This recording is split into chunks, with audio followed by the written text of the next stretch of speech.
Olá, pessoal, tudo bem? Sejam bem-vindos a mais um episódio do nosso Vida Consciência, esse programa que é produzido aqui pela TV Univates e busca estar democratizando a ciência, levando o que é pesquisa, o que é desenvolvido através dos nossos programas de pós-graduação aqui da casa para toda a comunidade. E hoje, a gente vai estar falando sobre o ensinar da infância à idade adulta, olhares de professores e alunos. E para falar sobre essa pesquisa que é desenvolvida através do PPG Ensino, nosso programa de pós-graduação em ensino, vou chamar a professora Kari Forneck. Seja bem-vinda, professora, tudo bem? Que legal conversar contigo aqui no Vida Consciência. E de imediato, contextualiza essa pesquisa para nós, por favor. Olá, oi Marcos, tudo bem? Olá a todos. Então, a pesquisa O Ensinar da Infância e Idade Adulta, Olhares de Professores e Alunos, ela está vinculada ao programa de pós-graduação em ensino, e ela tem como característica peculiar, né, assim, uma característica peculiar dessa pesquisa, porque ela abraça 6 professores do programa de pós-graduação em ensino, e cada um destes professores com uma frente de atuação. Então, a gente tem 6 grupos de trabalho atuando de modo integrado e, ao mesmo tempo, individual, desenvolvendo suas próprias práticas de pesquisa. E todas essas pesquisas, elas procuram responder a perguntas de docência, de processo, a respeito de processos de ensino e processos de aprendizagem, mas dizem respeito a uma porção de temáticas específicas, como, por exemplo, as questões que envolvem a corporeidade, as questões que envolvem a ciência, a produção de ciência, ciências da natureza, as questões que envolvem tecnologia, empreendedorismo e metodologias ativas, a infância, a educação infantil. E no nosso caso em particular, o GT que eu coordeno especificamente, trata das questões que envolvem a produção de leitura e a produção de escrita, mediadas pelo uso de recursos digitais. Legal, então, já que a gente está falando de recurso digital, está falando de leitura, vamos convidar a Carolina, ela que já está conosco aqui nos bastidores, agora está aparecendo. Tudo bem, Carolina? Seja bem-vinda ao Vida Consciência, ela que é bolsista de iniciação científica, curso de letras, e aí já gostaria de começar te apresentando um pouquinho mais e contar justamente dentro de toda essa proposta que a professora Kari está trazendo, onde é que tu te enquadra, qual é o teu processo de produção dentro do ensinar da infância à idade adulta. Certo, muito obrigada. Olá a todos. Eu sou Carolina, então, sou acadêmica do curso de Letras e eu sou bolsista de iniciação científica na Univates desde 2019. Os meus percursos de pesquisa anteriores, então, estavam voltados à leitura e hoje, atualmente, eu estou estudando e pesquisando temáticas relacionadas à escrita, né, especialmente em ambientes digitais. Para isso, eu realizei leituras relacionadas e que falam sobre a produção textual, sobre os processos de reescrita e também sobre avaliação de textos com base no uso de códigos de correção. Nós objetivamos, então, enquanto grupo de pesquisa, pensar e desenvolver uma ferramenta que qualifique a correção textual e a produção textual de alunos EAD. Também a gente deseja que esses estudantes sejam conscientes das suas escritas e reescritas e também se automonitorem durante esse processo. Hoje a gente está desenvolvendo, essa pesquisa está em curso, então nós já encontramos alguns desafios, algumas problemáticas que nos fizeram mudar a rota, a direção, mas a gente espera que ao final os objetivos propostos sejam alcançados. Quando a Carolina traz essa questão, professora Kari, justamente de desafios, de problematizar uma pesquisa, a gente sabe que as coisas elas vão se modificando e a pesquisa ela não é estática, né? E ela tem um bom tempo a ser desenvolvida e que ela não vai findar, né? Depois vai ter uma continuidade, o estudo ele segue. Como é que tu, enquanto professora aqui da instituição e atuando há tantos anos dentro dessa área, percebe justamente essa questão também do desenvolver a pesquisa e voltada, obviamente, para a questão desses olhares de professores e alunos, do que vocês vêm fazendo hoje dentro do programa? É exatamente isso, a gente acaba, a depender dos contextos, tendo que se reinventar. A pandemia, por exemplo, foi uma dessas situações que modificou de forma muito incisiva as nossas práticas de pesquisa. Mas se a gente voltar, assim como todos os meus colegas professores, né, se a gente voltar a alguns anos, a gente vai ver que tudo que a gente faz hoje tem, de certa forma, é decorrente daquilo que a gente foi construindo ao longo dos últimos anos. Se eu pensar, por exemplo, que no nas parcerias que a gente desenvolveu, a gente foi produzindo material didático digital para o ensino da leitura, depois a gente foi avaliando esse material didático, e aí, a cada vez que uma pesquisa acontecia, né, que um experimento ou uma prática de ensino acontecia, novas perguntas vão surgindo. Na verdade, é assim que a ciência acontece. A ciência acontece a partir das perguntas que não são respondidas de modo suficiente, assim, suficientemente claras, as respostas não emergem daquilo que a gente tinha pensado, e a gente cria outras formas de investigar. E é o que todos nós fazemos nesse grupo de pesquisa que a gente tem assim, articulado com tantos professores do programa de pós-graduação em ensino. Cada um de nós tenta, à sua maneira, fazer novas perguntas para tentar resolver os novos problemas que emergem dos contextos, no nosso caso, de ensino, nas escolas e nas instituições de ensino ao nosso redor. Mas tu tens toda a razão quando dizes assim que esse movimento é um movimento que vai...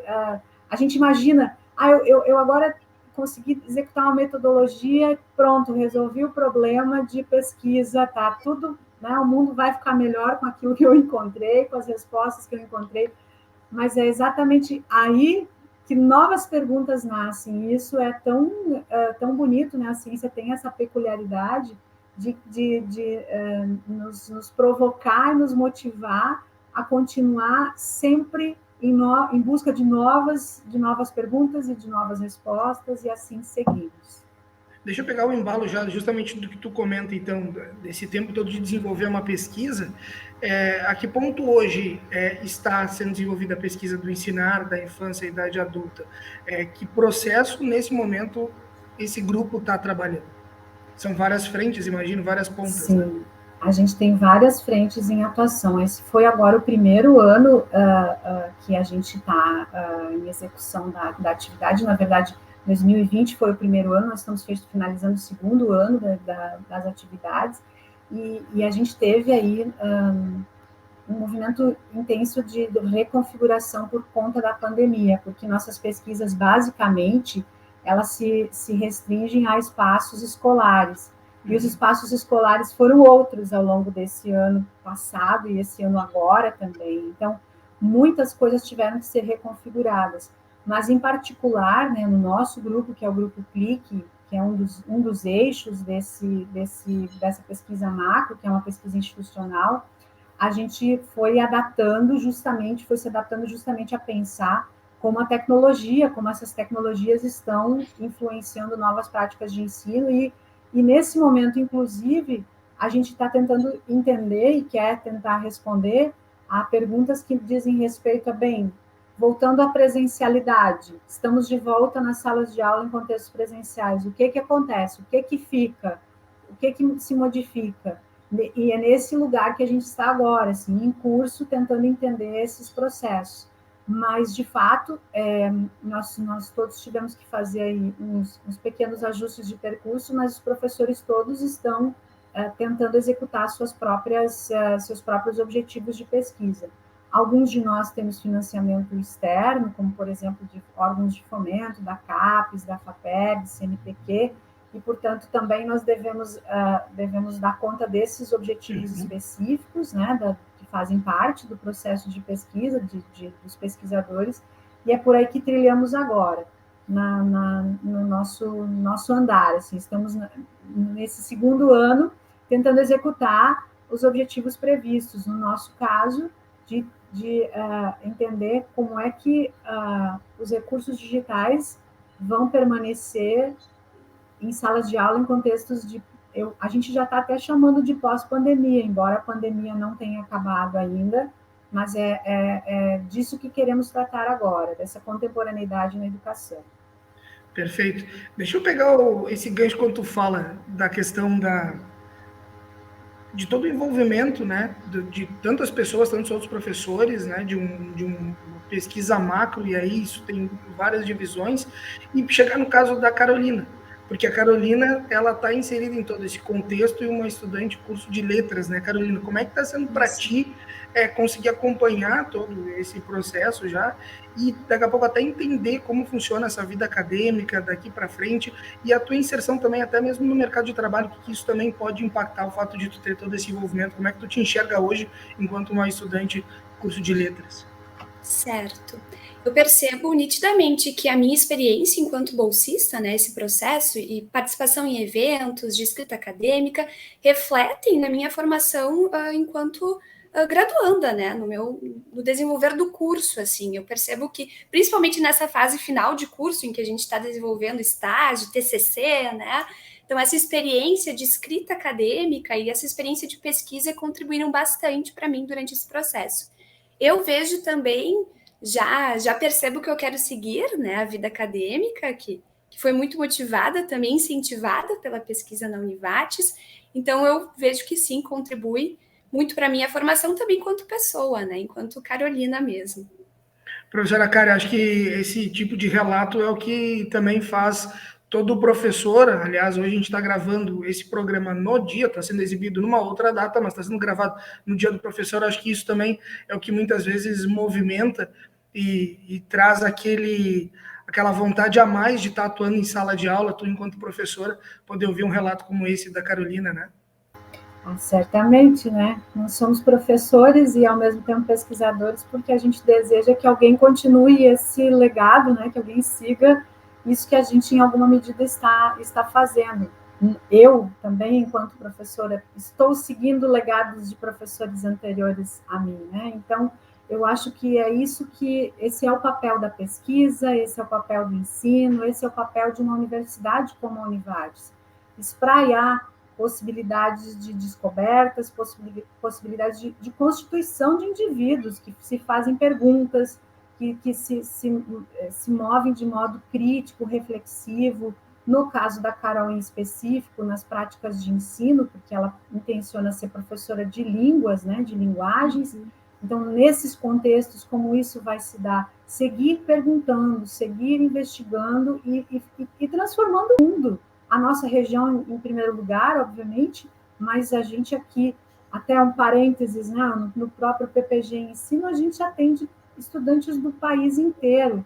Então, isso tudo tem um peso significativo. Tem voluntários, bolsistas que estão participando das nossas pesquisas que estão fazendo suas ações, suas intervenções no país inteiro.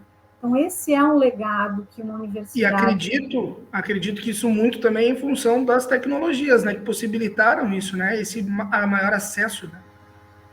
Certamente, a gente tem encontros virtuais e por isso que elas podem acontecer, né? Assim, as ações acabam acontecendo porque a gente tem esse acesso facilitado pelos recursos tecnológicos. Então, tem tudo para ser amplificado, tudo para ser aprimorado ainda, e é isso que é nesse lugar que estamos atuando, para melhorar práticas de ensino nas escolas em que nossos estudantes, pesquisadores, bolsistas, pós-graduandos estão envolvidos.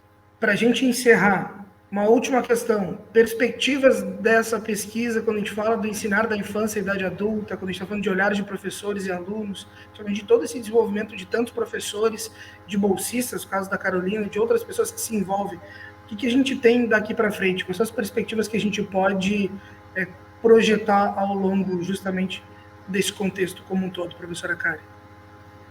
Como a gente tem várias frentes de atuação, a gente vai ter vários resultados, né? A gente tem aqui, no caso da Carol, a Carol está pesquisando essas questões que envolvem a leitura escrita em ambientes digitais, mas também tem gente produzindo material didático digital e aplicando para o ensino de línguas.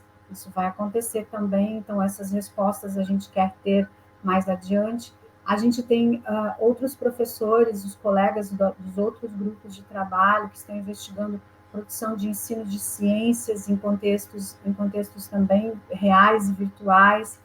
Eu menciono aqui também a professora Jaque, que está pesquisando as crianças, e para ela foi muito difícil, em contexto de pandemia, como escutar crianças de educação infantil e ouvir as vozes delas nesse contexto. Foi uma reinvenção. Então, são possibilidades todas que se colocam, né, das metodologias ativas, do ensino empreendedor, das ferramentas digitais, muita coisa vem pela frente ainda para qualificar práticas de ensino e de aprendizagem em todos os contextos de educação que a gente pode constituir aqui. Perfeito. Carolina, obrigado pela participação, sucesso na tua carreira, que tu continues aí a trilhar esse caminho que tu quer, a vida acadêmica. Professora Karen Fornec, obrigado pela presença no Vida Consciência, a gente fica à disposição para futuros bate-papos aqui também, tá certo? Grande abraço para vocês. Obrigada e um abraço a todos.